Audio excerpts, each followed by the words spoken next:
রহমানির রহিম।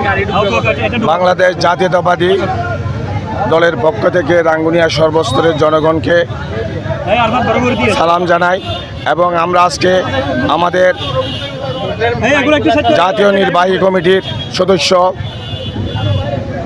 এবং সাবেক বিএনপির স্থায়ী কমিটির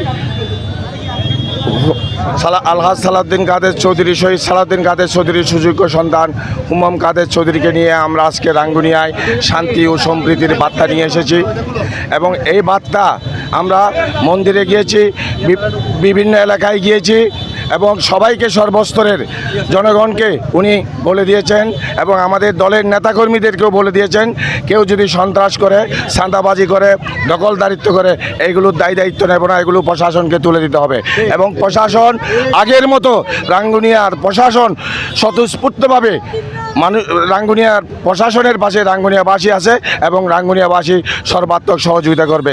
এই দেশ আমাদের, এই দেশ আমাদেরকেই গঠন করতে হবে এবং আমাদের ভারপ্রাপ্ত চেয়ারম্যান তারেক রহমান সাহেব আমাদেরকে কঠোরভাবে নির্দেশ দিয়েছেন, দলে কোনো সন্ত্রাসী, দখল বা চাঁদাবাজের স্থান নেই।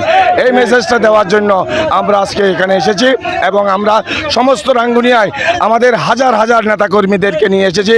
আমরা মন্দিরে গিয়েছি, বিভিন্ন জায়গায় গিয়েছি, সবাইকে এই বিষয়ে শান্তি ও সম্প্রীতির বার্তা প্রদান করা হয়েছে। তাই রাঙ্গুনিয়াবাসী আশা করি আগামী দিন এই জাতীয়তাবাদী দলের পক্ষে শক্তভাবে অবস্থান করবেন। খোদা হাফেজ। বাংলাদেশ জিন্দাবাদ।